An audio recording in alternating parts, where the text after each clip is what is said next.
শিক্ষার্থী বন্ধু, তোমাদেরকে আজকে আমি শেখাবো কিভাবে ক্যালকুলেটর দিয়ে কোনো সংখ্যার পার্সেন্টেজ বের করবে বা শতকরা বের করবে। এই বিষয়টি অনেকে হয়তো জানো, অনেকে হয়তো জানো না। আমি সবার জন্যই দেখাবার চেষ্টা করব। সায়েন্টিফিক ক্যালকুলেটর দিয়ে তুমি দুভাবে বের করতে পারো কোনো সংখ্যার শতকরা। যেটি হচ্ছে শর্টকাট সিস্টেম, সেটি আগে তোমাকে দেখাই।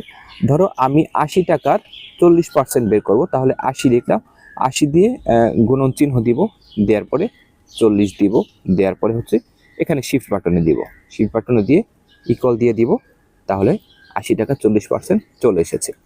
এটি হচ্ছে সায়েন্টিফিক ক্যালকুলেটরের ক্ষেত্রে এটি শর্টকাট রয়েছে। কিন্তু এরকম কোনো ফাংশন যদি তোমার ক্ষেত্রে না থাকে, তখন কিভাবে করবে?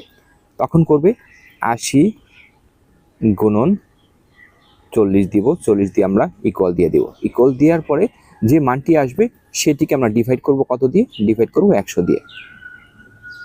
দেখো, তাহলে 32 চলে এসেছে। ধর 80 টাকা 40% ধরলাম আমরা। তাহলে এটি হচ্ছে নর্মাল সিস্টেম। যদি ওই ধরনের সিস্টেম তোমরা না পাও, সেক্ষেত্রে এইভাবে তোমরা কোনো সংখ্যাকে পার্সেন্টেজ যত বের করবে সেই সংখ্যা দিয়ে গুণ করে 100 দ্বারা ডিভাইড করলে চলে আসবে। তো শিক্ষার্থী বন্ধু, ভিডিওটি কেমন লাগলো? ভালো লাগে শেয়ার দিয়ে দিও। সবাইকে অনেক অনেক ধন্যবাদ। শুভেচ্ছা নিরন্তর। আল্লাহ হাফেজ।